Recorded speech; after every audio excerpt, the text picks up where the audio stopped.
PhD and PsyD applications. I will say I have more experience and knowledge about the PhD side of things, but I'll address some of the questions I get asked sometimes about PsyD programs as well. So at the beginning, I'll talk about the difference between the two programs, how to start preparing to apply for graduate programs, and kind of a general timeline you might be considering, ways to kind of pick out programs because there are so many of them, and then steps to actually prepare to apply, like contacting the PIs, application components, personal statements, and I'll share some resources. I'll have a bigger Q&A section at the end, but I'll also take a couple of breaks throughout the presentation just to check to make sure that everyone is kind of like on track and has no other questions. So to begin with a PhD and a PsyD, there are a lot of similarities actually. So they're both 5 to 7 years to complete. And that usually includes that does include a 1-year required internship to graduate. And I apologize because my cat just came into the room. And so that's what you're hearing. Within those 5 to 7 years, you have to complete a clinical internship to graduate, but you're also doing a lot of different things. You're doing basic coursework, research, practicum, so actual gaining experience doing therapy, and then you'll have a dissertation or kind of end of the program project that you have to complete. So for a PhD, there are kind of 2 general theories or approaches to their training. One is kind of a scientist practitioner and the other is a clinical science. And there are a lot of differences in the programs, but the main thing to know is that they both emphasize training in research and in clinical skills to different extents, but you're going to have to be doing a lot of both. These programs can both prepare you for a research career, a career in policy, or a career doing clinical work and therapy or assessments full time. They just kind of require different things within the program, a different balance of activities, I would say. They're both generally housed within universities, like larger institutions that will have different programs and resources available due to that. And the big thing is that these programs are generally fully funded. Because you're doing research and coursework and practicum, part of what you're doing is usually also acting as a TA or a research assistant. And so these programs generally provide a very modest stipend, and students don't have to pay tuition. So this was really attractive to me when I was looking at programs, really focusing on finding something that was fully funded, because that was going to fit with kind of my budget and other constraints that I was working under. So a PsyD kind of breaks away from the scientist practitioner and clinical science approach in that it really emphasizes clinical work over scientific training. So it really emphasizes on developing people who have really great clinical training and experience and doesn't really think that it's as important to have research training along with that. Again, this varies by programs. Some PsyD programs certainly have a lot of research training that comes along with it, and they look a little bit more like a scientist practitioner type of program. But there are other programs that are really just going to focus on the clinical work, clinical experience, clinical practicum. Sometimes PsyDs are generally seen as less strong or less reputable. They're sometimes stigmatized in the field. And I will say, you can have a wonderful career if you come out of a PsyD program. You just have to do your research to make sure it's a reputable one. Unfortunately, there are a lot of for-profit university programs, and these are usually programs that aren't associated with universities or freestanding institutions. So, Alliant, which I think has now closed, is, for example, a for-profit program, or was one. Schools that have like for professional psychology in them tend to be these for-profit university programs.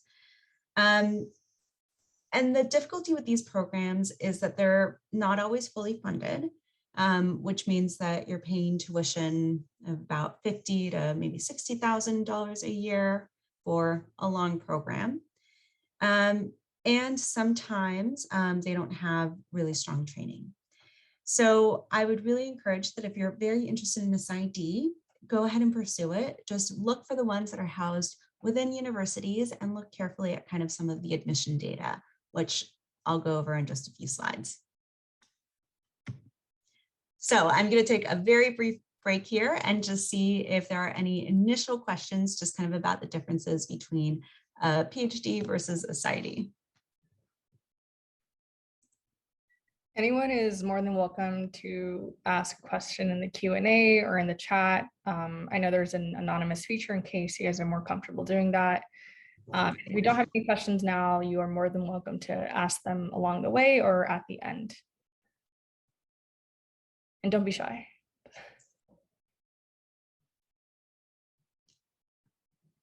All right, I'll just go on to the next slide. There is another brief break coming up, so feel free to ask questions there too.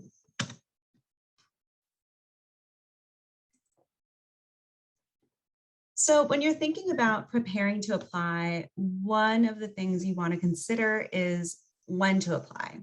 Do you want to apply straight from undergrad or do you want to wait a little bit? And this can really be a personal decision. Some people are feeling burnt out after undergrad, want to take a break, want to work for a little bit, and some people just want to go straight through. Sometimes there's kind of like this rumor or perception that really, if you apply straight from undergrad, you're not going to be a very strong candidate or successful. And that has, from my anecdotal evidence, not always the case or not necessarily the case. So if you really want to apply straight from undergraduate, go for it. If you want to wait, that's okay too. I would recommend that if you're going straight from undergrad, while you're in undergrad, you should really start focusing on research experience as early on as you can get it, sophomore, junior, senior year, and start working in multiple labs and trying different research areas, even if maybe it doesn't quite match up with what you're interested in.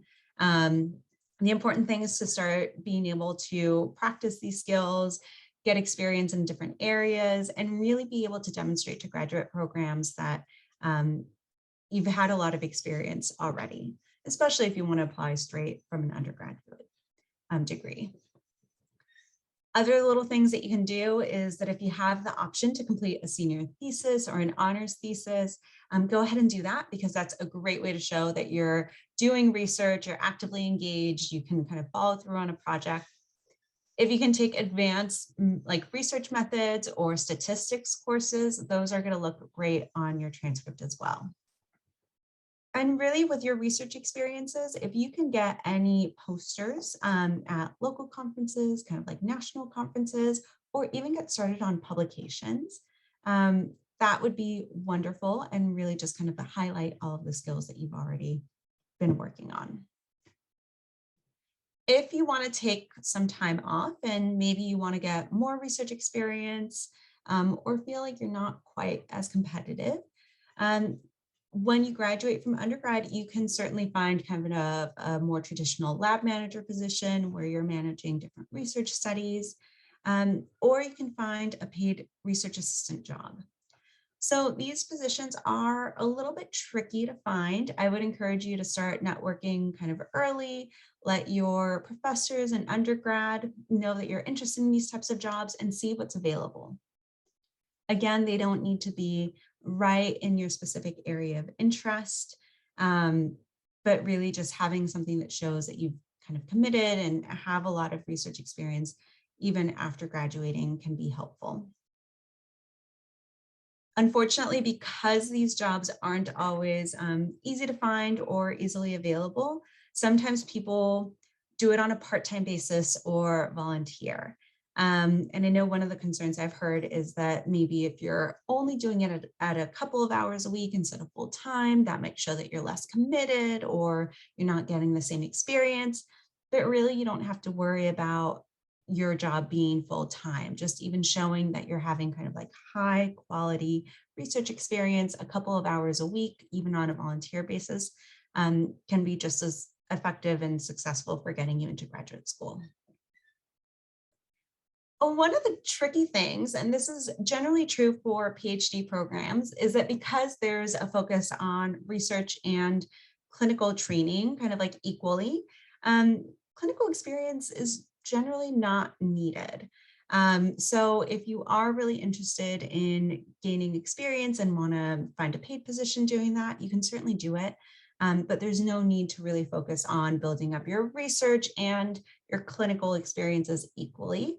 Really just focusing on the research experience is what's going to be most like a bigger bang for your buck while applying. This is pretty like tricky to think about sometimes because you are applying to a clinical psychology program, but really a lot of it is going to be focusing on the research in a PhD program. So programs really want to make sure that people are committed to research and interested in research, which is why it's more important to kind of emphasize that. And really, you know that you're going to be ready to prepare when you're able to articulate a research interest or area. If you're still not quite sure what you want to research or kind of like what area you want to study for the next like 5 to 7 years, then that's a good time to keep, researching, reading, getting experience and kind of figuring that out, because being able to explain your research interest is really going to be the key thing for getting into graduate school.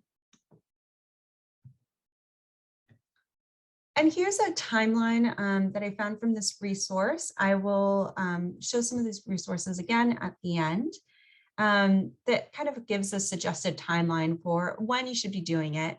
And one, I just want to point out, there are a lot of steps here for applying to graduate school. And you really have to start pretty early. By the August of the year that you're applying to, you should be deciding what programs you're applying to, and really start thinking about some of the other timeline issues like GREs, organizing things, writing your personal statements.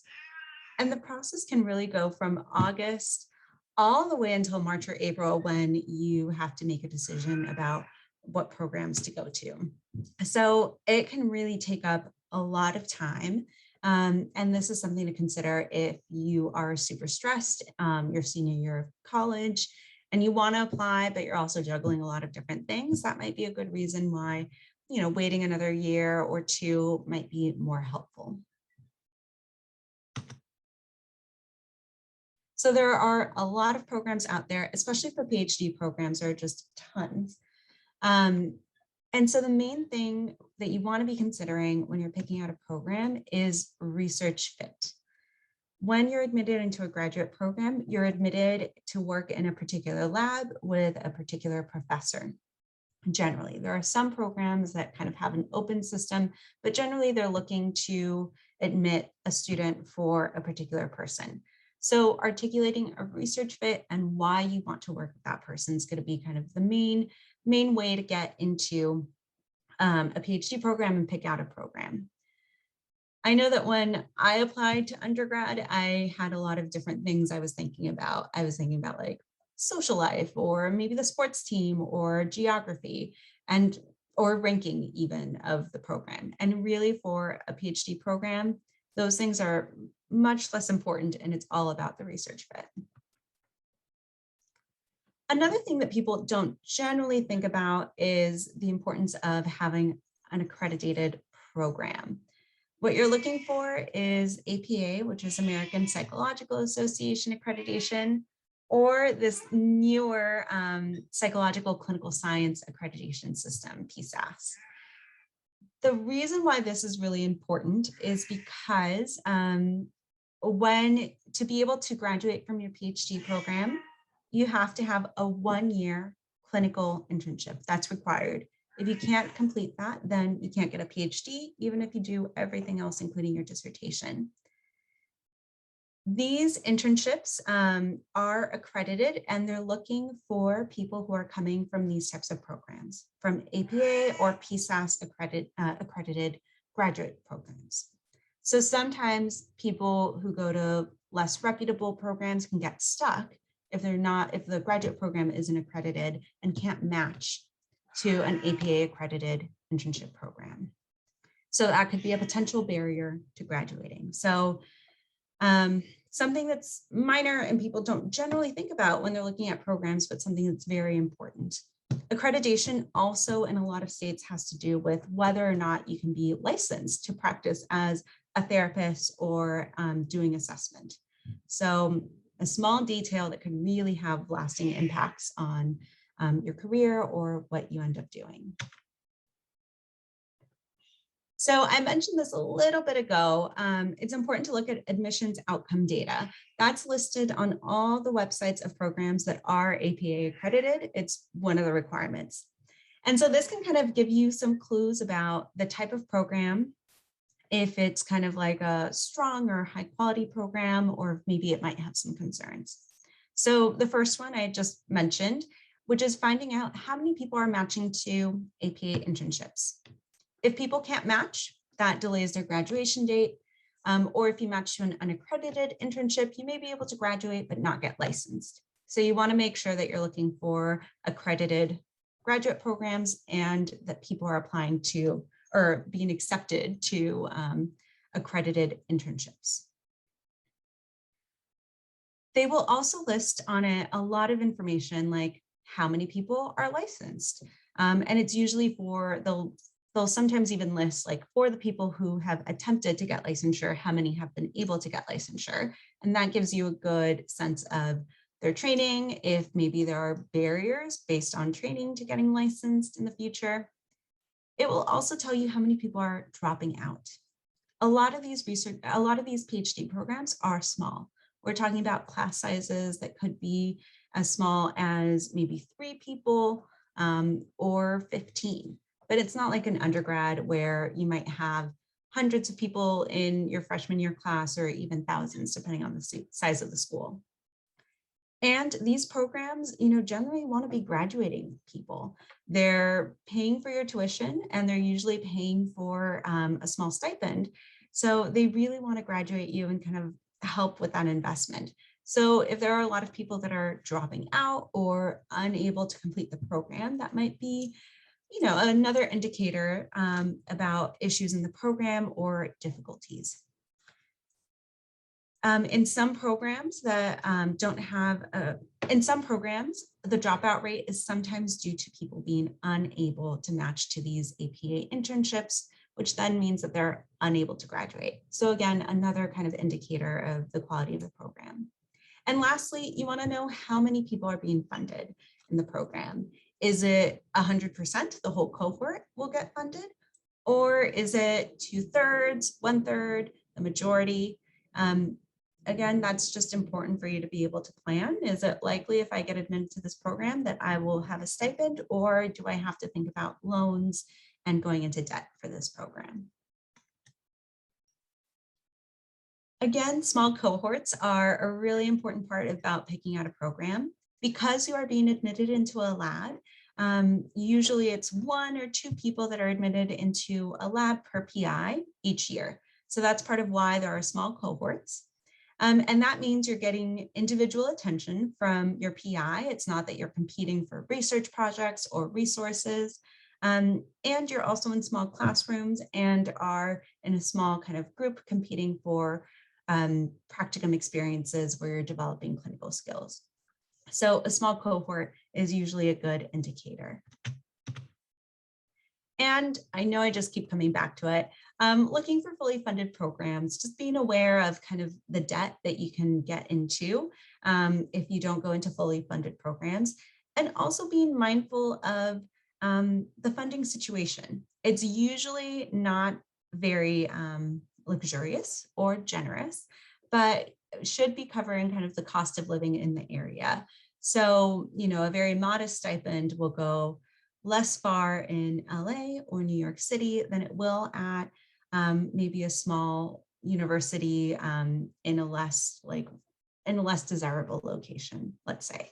So just things to be considering if you're also thinking about kind of the financial side of things.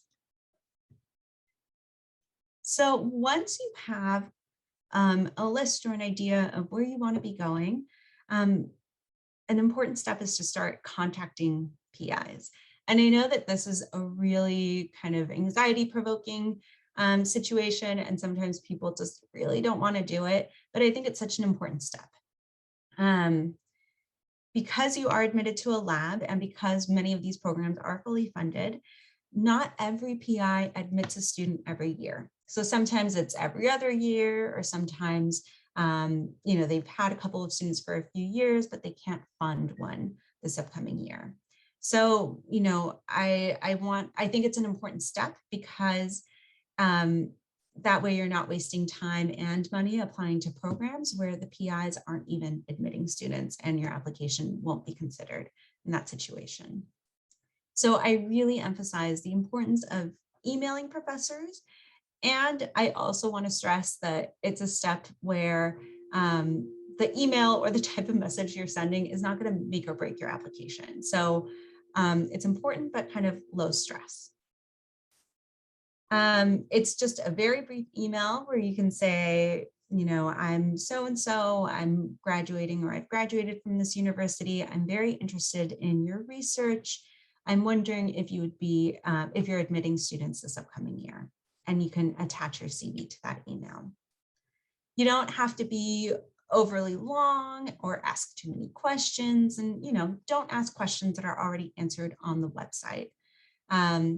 PIs are getting a ton of these emails, and they're not going to remember, your specific email if you dropped a typo in there or forgot to attach the CV.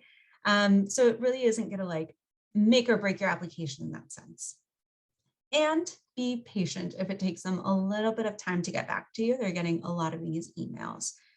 If, like a lot of PIs might, they just, their email gets buried, they can't get back to you, you can always contact the department assistant to ask if, a particular PI is admitting students that year.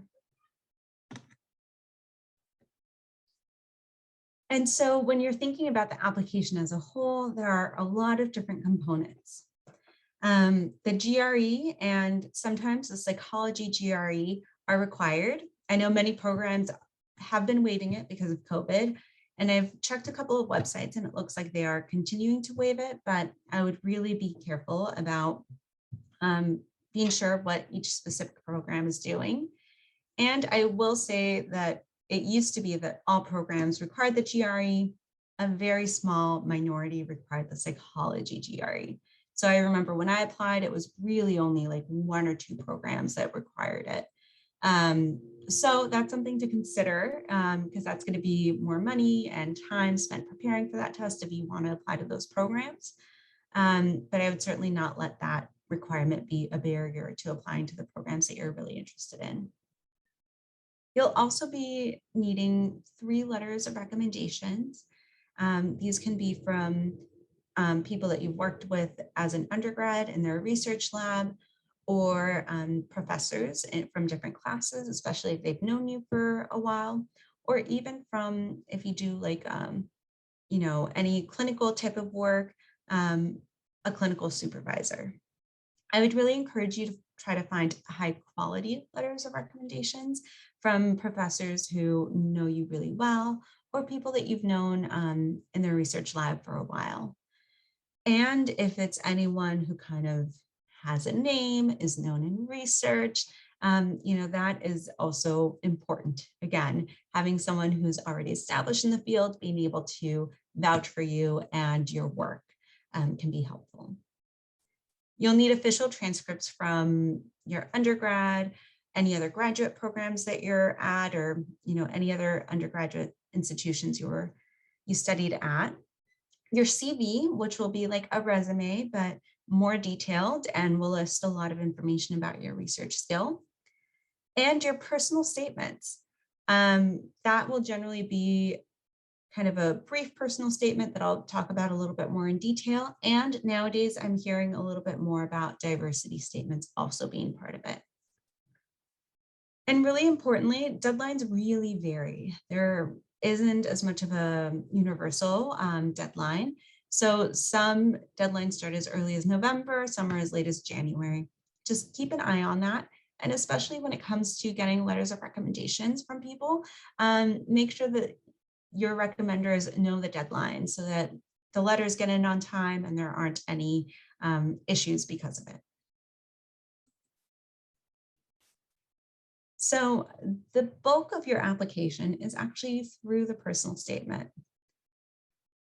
And it's helpful to think about the personal statement not as a way to like share so much information about yourself or introduce yourself on a personal level. It's really to demonstrate about how you think about research and your interest in research. Again, if it's a PhD program that's balanced, there's no need to emphasize clinical interest. And in fact, what I've heard is that if you say that you want to go to, you want to get a PhD to become a therapist, that might count against you. So generally, because it is research focused, you can talk about how you want your clinical skills to inform your research or how you want to research a clinical area, but really the emphasis should be on why you want to become a scientist at the end of it, which I know is disingenuous, but is what many people do. And because you want to talk about how you think about research and your interest in research, one way to do that is to kind of talk about your research experiences and highlight your skills. So this can turn a little bit into listing your resume or expanding on your resume in a longer form. What I want to encourage you guys to do is to actually find a narrative or a theme for your experiences and tie them all together in a way that shows how you've come to develop your research interest. So how did your previous experiences help you learn what you wanted to research? How did it help you hone your interest? And how did it bring you closer to that? So this is tricky just because none of us have very linear paths in our research interest or experiences, especially if you were in an undergrad where maybe there weren't a lot of active labs, or you ended up in a lab where you figured out like, oh, I really thought I wanted to learn to research that, but actually I hate it. And that's okay. It's more about finding that narrative. So was there a particular skill that you learned from that? Like maybe a methodology or a population that you worked with, even if it's not the same area of research. So I can offer a brief example, which is that in my undergraduate experience, I was really interested in trauma and military populations. There weren't any labs that did that, but I did find a lab that was looking at military families and military relationships. And they were doing an attachment-based intervention with military wives while their spouses were deployed. So, that's where I got a little bit of experience. When I became a lab manager, I worked in a lab that was looking at neurocorrelates of adolescents who had substance use issues. So it was MRI studies, it was a lot of teens and working with their parents who brought them in. And by the time I went to graduate school, I realized what I really wanted to be looking at was parent-child relationships and how that affects mental health of children. So the way I tied it all together is really looking at the relationships aspect of those other experiences. The military study really gave me time to explore spousal relationships. And then when I was working as a lab manager, that allowed me to explore the parent-child relationship a little bit more. And so through those experiences of relationships, I realized I wanted to look at parent-child relationships and how it affected children's mental health. So at the time, that's not what I realized. That's not what I thought I was doing. I was just kind of finding a job that worked for me. But in retrospect, I was able to kind of bundle it up that way. And in your personal statement, you do want to personalize it, but you don't want to over divulge. You can share as much of yourself as you're comfortable sharing. So for example, things like first generation status or your ethnic or racial identity or other oppressed identities. Those are okay to include. And sometimes I do think these personal statements are used to identify people for special fellowships or diversity funding if that's available. However, you want to kind of toe that line about sharing information within a professional setting. So, if you're trying to divulge information about your own mental health history or something really stressful or traumatic that happened with your family that then got you involved in a certain line of research, I would err on the side of minimizing some of those things and spending the bulk of your time kind of focusing on the research rather than your personal experience. And one of the last things is that when you apply to work, when you apply to a program, you want to identify one PI that you want to work with, and if possible, even more than one. A lot of things can happen during the 5 to 7 years. And so graduate programs do favor students who can work with possibly multiple faculty. If you're interested in Professor Smith's lab, maybe that's the best research fit, but also you could benefit from Professor Jones' methodology from their lab.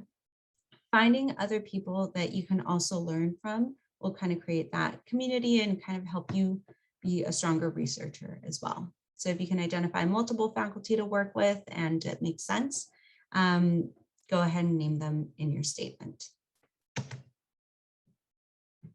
Lastly, if you're applying for any fellowships like the Ford Fellowship or the NSF, that's important to also list in your CV and mention in your personal statement. And then at the interview, mention again.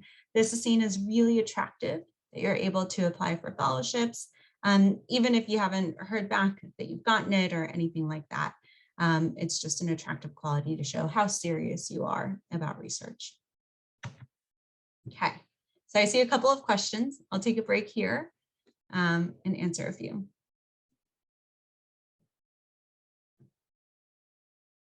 So one person asked, how do you discern if a PhD program leans more scientist practitioner or clinical science? That's a great question. And usually they'll say it right in the about section or the introduction information. So a scientist practitioner will be a little bit more balanced and a clinical science will be much more focused on the research. And so the clinical science programs in particular do want to identify that.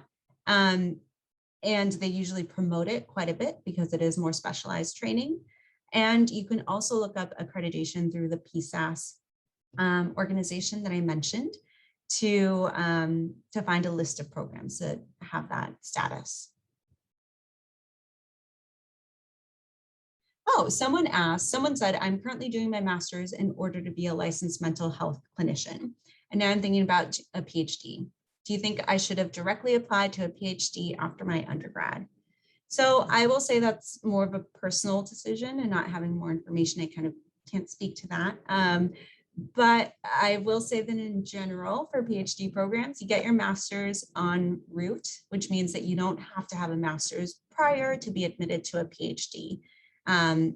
So, if people are considering doing their master's first in order to then apply to a PhD because they think it's a requirement, it's actually not.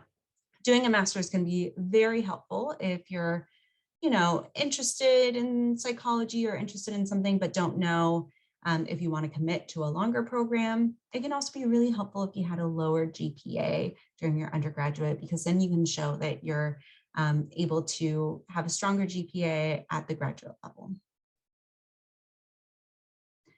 And someone else said, what does this preparation look like if you're in a master's program?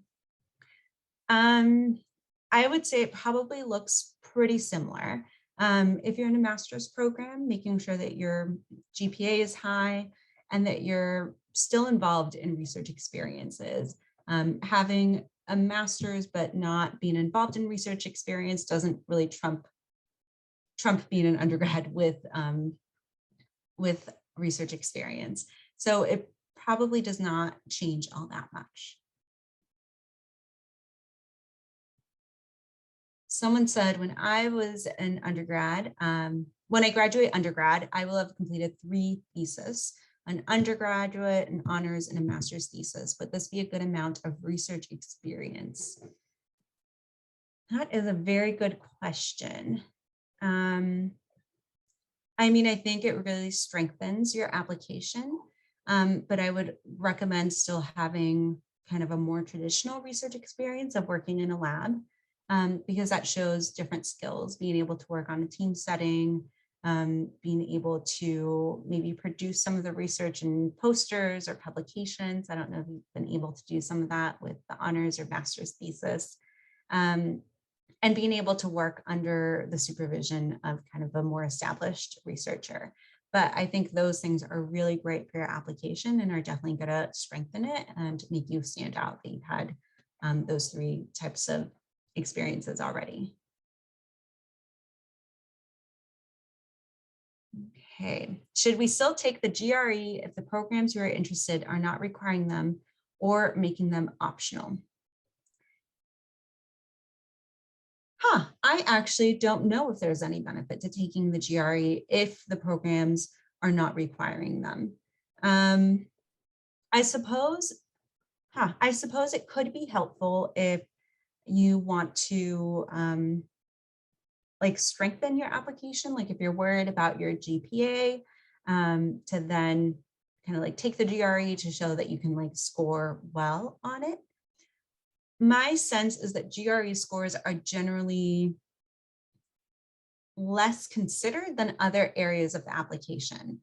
So I don't think a GRE score is going to like really boost you up if you like don't have research experience or have other kind of like red flags. So I'm not sure that I would pursue it necessarily if the program isn't requiring it.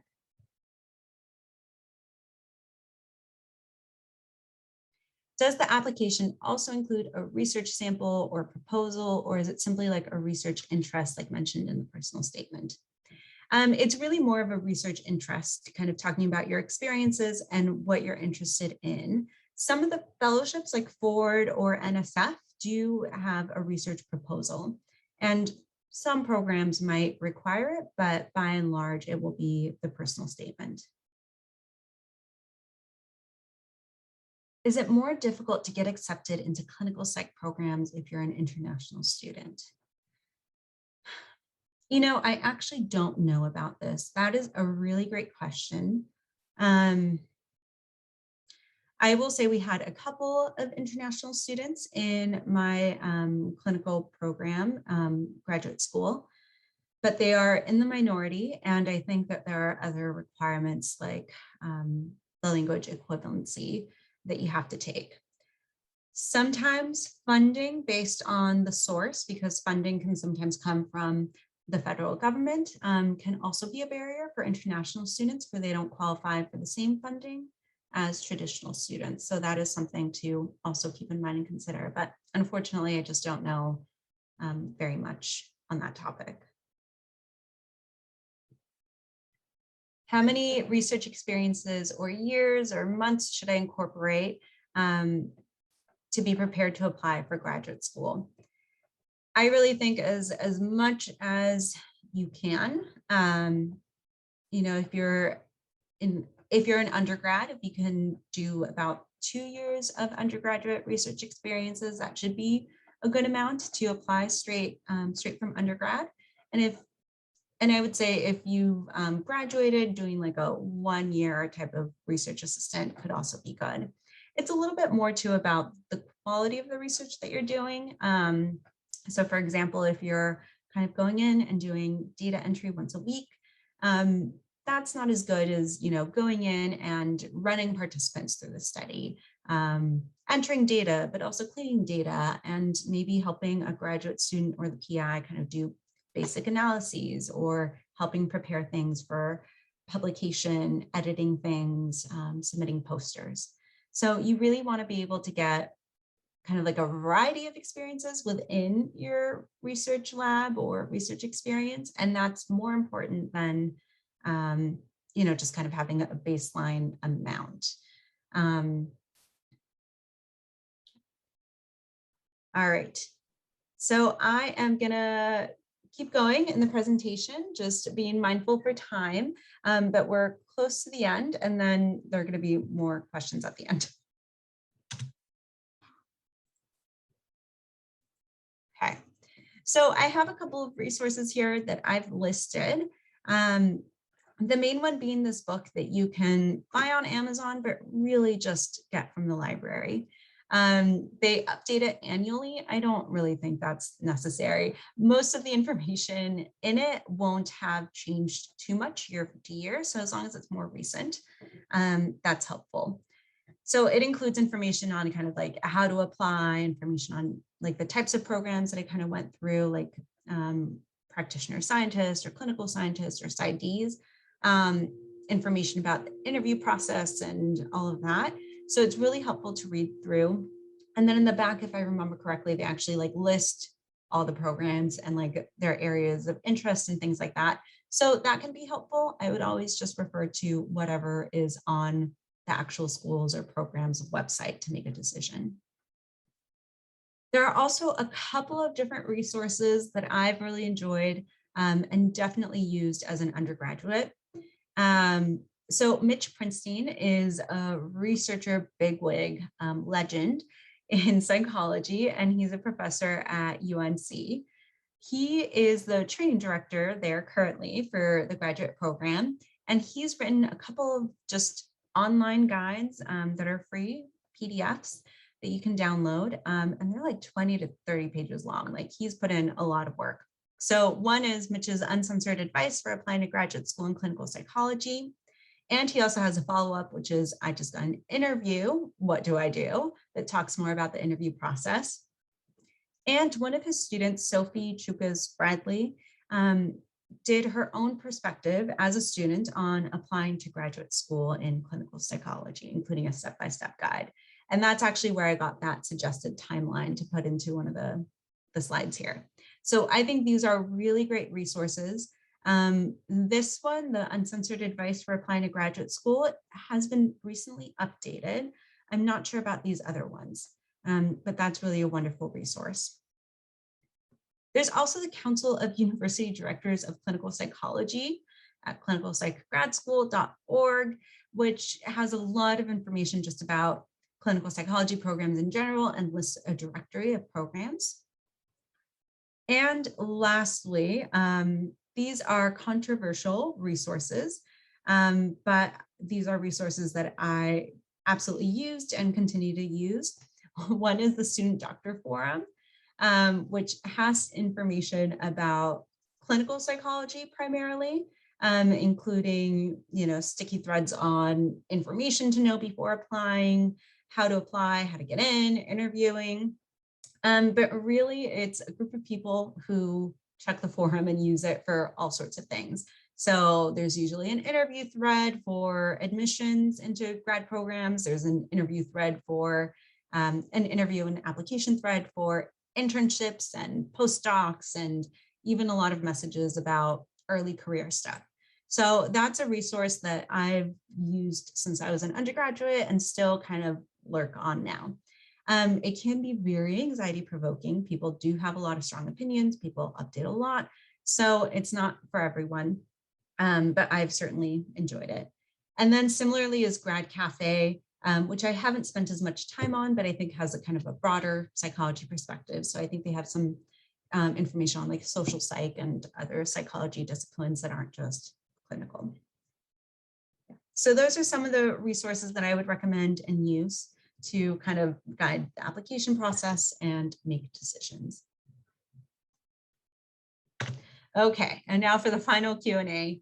I see a couple of questions in the chat.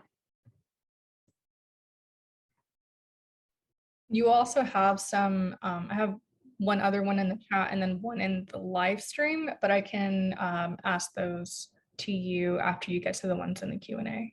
Okay, thank you. So someone says, I'm currently a PhD student in the human development program looking to switch to clinical psychology after a year in the program. I'm not leaving my program on bad terms. I just prefer a clinical psych program. Do you think this could be a red flag for admissions?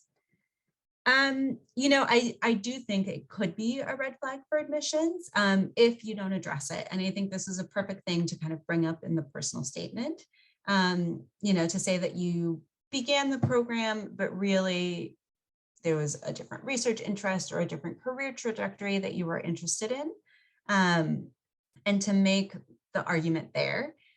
I would also really look for whoever was like your PI or mentor in the human development program, making sure that they can write a really glowing letter for you, and also address, you know, and reassure like, oh, they're not leaving on bad terms. They were in great standing. They needed a better fit. I do really encourage you to switch if you are interested in switching. There's really no point in sticking to a program that you know is just not going to be a good fit for you long term, and to invest all those years. So kudos to you for making what I'm sure is a really scary choice. All right, all the research assistant jobs, job locations I applied to are remote. Would it be beneficial to apply to graduate school, or in person would be preferred? Let me read that again to make sure I understand.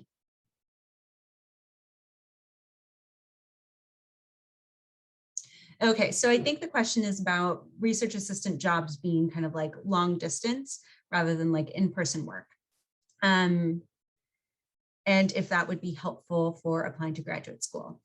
Yeah, I don't think that should be a problem. Depending on the type of research it is, you can do all those things remotely as you could in person. I think the only thing you might miss out on is like running participants through paradigms or things like that. But especially in light of COVID, I think this is becoming more and more the norm, that remote work is just kind of the norm. All right, you have another question in the chat.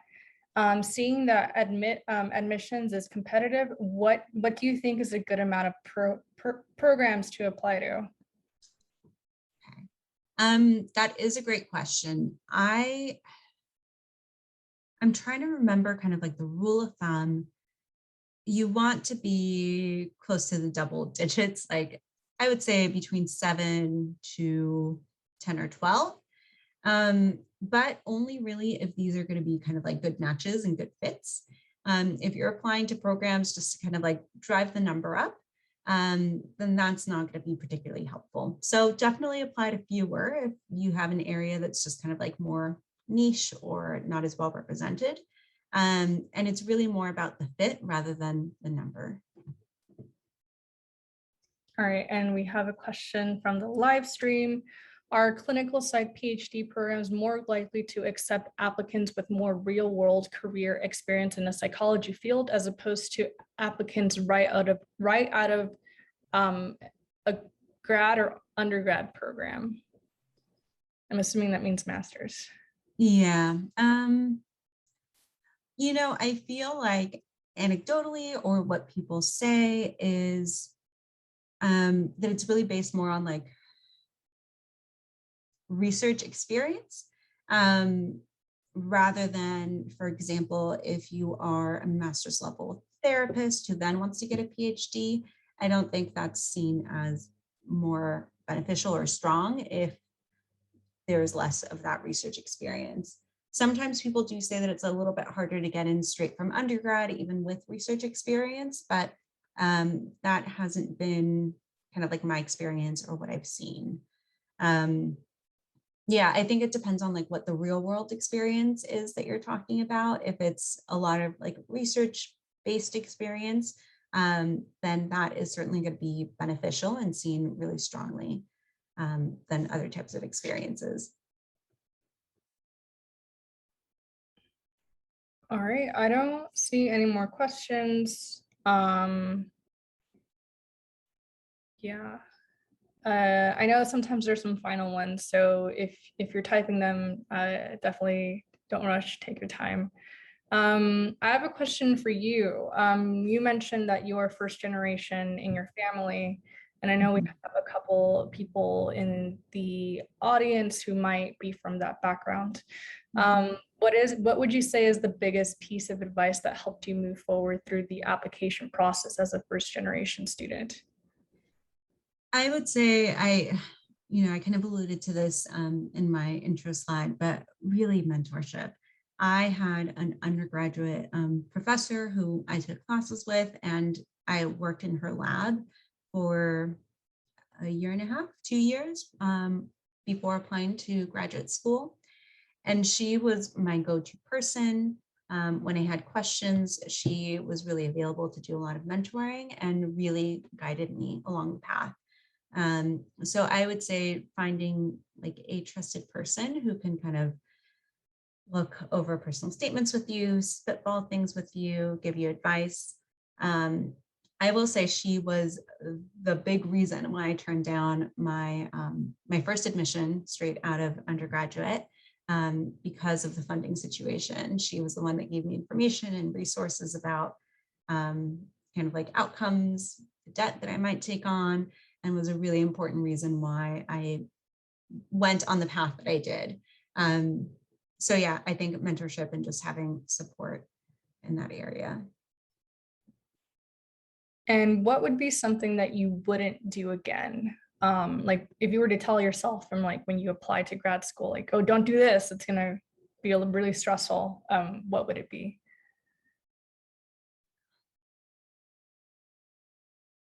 Trying to think back. I will say my first round, I definitely applied to programs that weren't the best fit, but were in locations that I really, really wanted to be in. And so looking back, that was a waste of time and money. I certainly made it to interview at a couple of those places and was just like, man, this program is just not the right fit for me in terms of like outcomes or kind of like their training style. And really, it was a choice that I was making to try and end up in a certain location rather than for a research fit. Awesome. All right. Anyone else want to pitch in some last questions to Dr. Reese? If not, then I think we're good.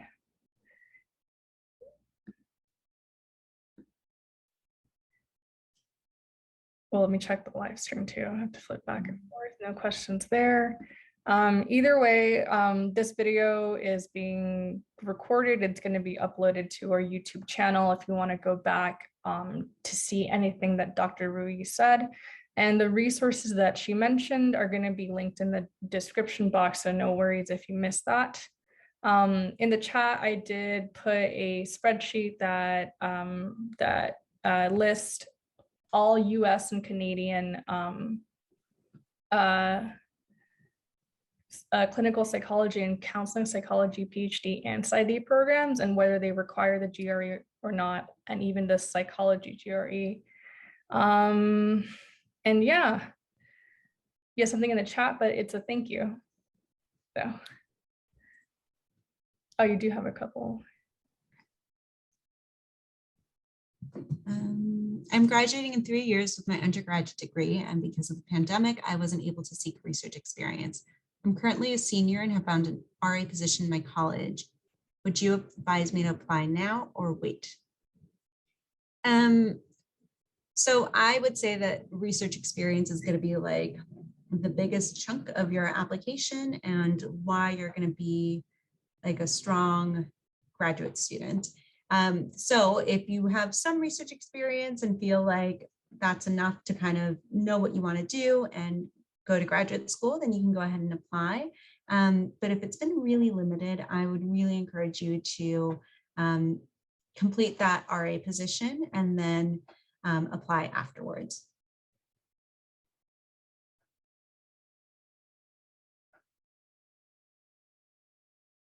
Awesome. So I think, people are just saying thank you. Yeah, thanks for your help and thanks for doing this webinar. And thank you so much for your dedication to CL and GSMI. And we have one more question. We have two more questions.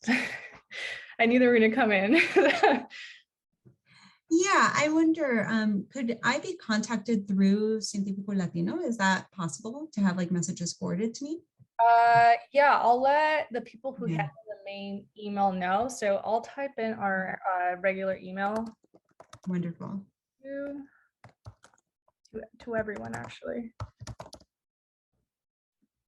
So it's in the Q&A. If anyone has any questions, you can email us and then we'll forward them to Dr. Ruiz.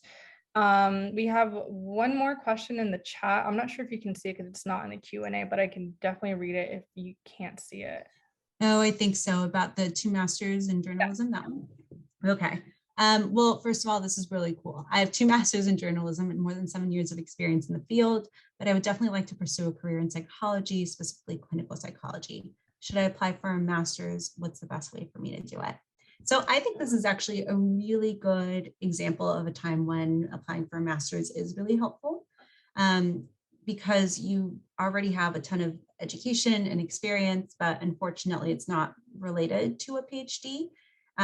So getting a master's in psychology would like show your dedication, show that you can be a strong student in psychology and have a really good foundation, especially because presumably you didn't major in it as an undergrad, and would be a really good way to get research experience. So, it's generally not necessary to get a master's before getting a PhD, but I think this is a really good example where it could be really beneficial to apply.